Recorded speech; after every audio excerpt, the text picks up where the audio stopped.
ఓం గణేశాయ నమః. సంకల్పం మూడవ భాగం.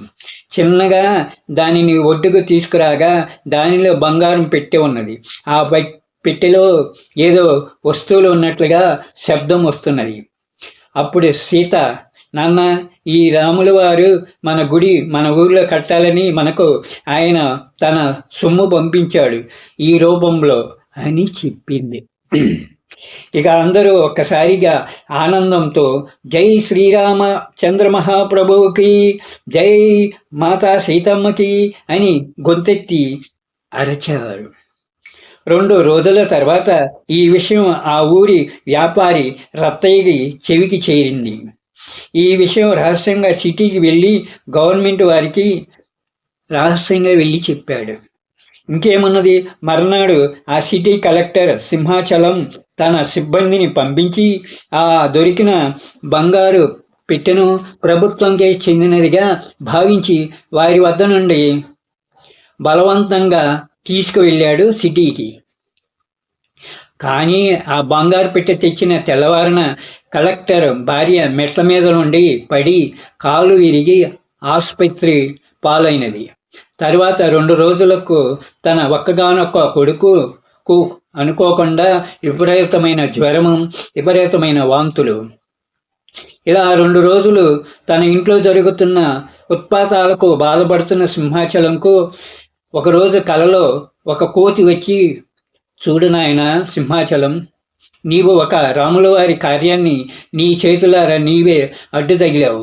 త్వరగా నీ తప్పు తెలుసుకొని ఆ ఊరిలో నా తండ్రి రామయ్య ఆలయం నిర్మించాలని నీ వద్ద ఉన్న బంగారు పెట్టె నీ చేతులతో ఇచ్చిరా, నీకు అంతా మంచి జరగాలి అని నా తండ్రి రామయ్యని వేడుకో అని కలలో కోతి రూపములు వచ్చిన ఆంజనేయ స్వామి పలికాడు.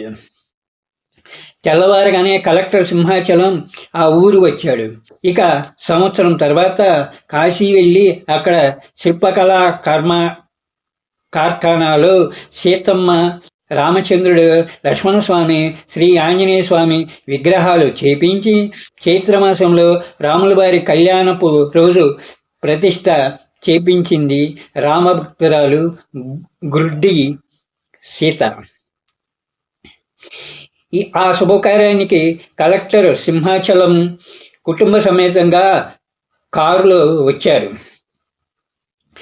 మన సీత చేతుల మీదుగా ఆ ప్రతిష్ట చేయబోతుంటే వ్యాపారి రత్తయ్య వచ్చి ఒక పెళ్లి కాని ఒక ఆడపిల్ల, అది ఒక గుడ్డిది, ఆ సీతారాముల విగ్రహాలకు ప్రతిష్ట చేయటం మన ఊరికి అప్రతిష్ట. ఇది మన ఊరికే కాదు, మన ఊరి ప్రజలకు కూడా తలవంపులు అని మాట్లాడుతుండగా ఆ క్రొత్త దేవాలయంపై గోపురం నుండి ఒక కోతి వచ్చి ఆ రత్తయ్య మీద పడి రక్కసాగింది. ఆ ఊరి ప్రజలు ఒక్కసారిగా ఇలా జరిగేసరికి అంతా ఆ ఆంజనేయ స్వామి మహిమ, ఈ రామాలయానికి అడ్డుపడుతున్న ఈ రత్తయ్యకు జరగవలసిన శాస్తి అనుకుంటుండగా ఇంతలో ఒక తెల్లని కారు వచ్చి అక్కడ ఆగింది. చూడండి అయ్యలారా, అమ్మలారా, నేను మీ ఊరి వాడిని, మీకు పరిచయస్తున్నే. ఇంకా చెప్పాలంటే ఈ రత్తయ్య కొడుకును. నా పేరు మీకు తెలుసు కదా, నా పేరు సీతారామచంద్ర అని చెప్పగా ఈ గొంతు ఎప్పుడో విన్నట్లుగా ఉన్నది అని సీత ఆ వ్యక్తి వైపు నడిచింది. చూడు సీత, నేను నీ స్నేహితుణ్ణి రాముని. నిన్ను ఈ ఊరిని చూడటానికి వచ్చా. నీవు నీ చిరకాల కోరిక తీరుతున్నదని తెలుసుకుని కాదు, మనం అంజీ రూపంలో వచ్చిన ఆంజనేయ స్వామి ఇక్కడ జరిగే విషయాలన్నీ ఎప్పటికప్పుడు నాకు కలలో కనబడి చెబుతూ ఉన్నాడు. ఇప్పుడు నీకొచ్చిన సమస్య కూడా ఈ అంజియే నిర్ణయించాడు అని రాము చెబుతుండగా కోతి రూపంలో ఉన్న ఆంజనేయుడు గబగబా పరిగెత్తి రత్తయ్య దుకాణంలో ఉన్న పసుపు దగడు, ఒక పసుపు కొమ్ము తెచ్చి ఆ గుడి పూజారి చేతిలో పెట్టాడు. ఆ పూజారికి అప్పుడు అర్థమైనది, ఆ పసుపు కొమ్ము ఆ పసుపు తాడును 3 ముళ్ళు వేసి రాము చేతికి ఇచ్చాడు. ఇక రాము ఆ మంగళసూత్రం సీత మెడలో కట్టాడు. ఆ గ్రామ ప్రజలు ఆనందంతో ఆశీర్వదించారు. కానీ రత్తయ్య మాత్రం కొద్దిగా కోపంగానే ఉన్నాడు. ఇక ఈ సీతారాముల కళ్యాణం జరిగిన తర్వాత కొద్దిసేపటికి ఆ ఊరి గుడిలో నూతన దంపతుల చేతులతో కలెక్టర్ గారి పర్యవేక్షణలో విగ్రహాల ప్రతిష్ట చాలా అద్భుతంగా అందంగా జరిగినది. ఊరివారందరూ సీతా కళ్యాణం మొదటిసారిగా తమ ఊరిలో జరుపుకొనటం వారి జన్మఫలంగా భావించి వారికి తోచిన మానవ సేవ చేస్తూ ఉన్నారు.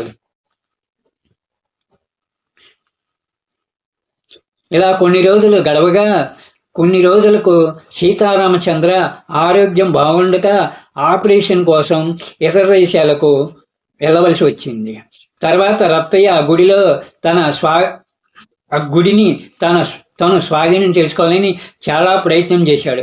కానీ అతని కోరిక తీరకుండానే కాలం చేశాడు. ఇక కాలం మారి ఆ సీతారాముల దేవాలయం ప్రభుత్వం చేతిలోకి వెళ్ళిపోయింది. కానీ ఆ గుడిని వదిలి వెళ్ళలేని సీత, అదే ఆ గుడ్డిది సీత అక్కడే ఉంటూ జీవనం సాగిస్తూ ఉన్నది. కానీ తనకు భిక్షగా వేస్తున్న పైసలు ప్రతిదీ ఆ రామయ్య హుండీలోనే వేస్తున్నది.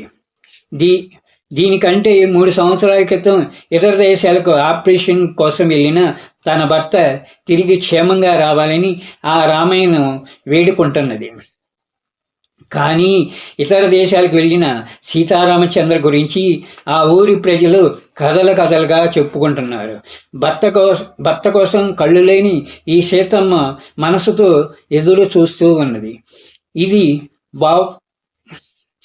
బాబు ఈ గుడ్డి సీత కథ అని కథ చెప్పాడు గోవిందయ్య. ఇక ఆ చెప్పటం ఆపి రాముల వారికి హారతి ఇస్తూ సీతమ్మ ఇటురా స్వామి సేవ చేసుకొని పిలిచాడు పూజారి గోవిందయ్య. ఆ బాబు ఆ కథ విని నీ భర్త త్వరగా రావాలి అని మనసులోనే ఆ సీతారాములకు మొక్కున్నాడు. త్వరలో ఆ సీతారామచంద్ర వస్తాడని ఎదురు చూద్దాం. ఎప్పటికైనా వస్తాడు. కాకపోతే సీతను వదిలి ఉన్న రామయ్య లాగా ఎక్కడో క్షేమంగా ఉండి త్వరలో వస్తాడని ఆశిస్తున్నాను. గుడి పైన ఉన్న కోతి మాత్రం గుడ్డి సీతమ్మకు ఎప్పటికప్పుడు పండ్లు తెస్తూ ఉంటున్నది. ఆమెను కాపాడుతూ కూడా ఉన్నది.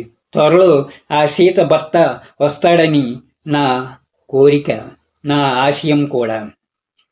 ఇక ఉంటాను.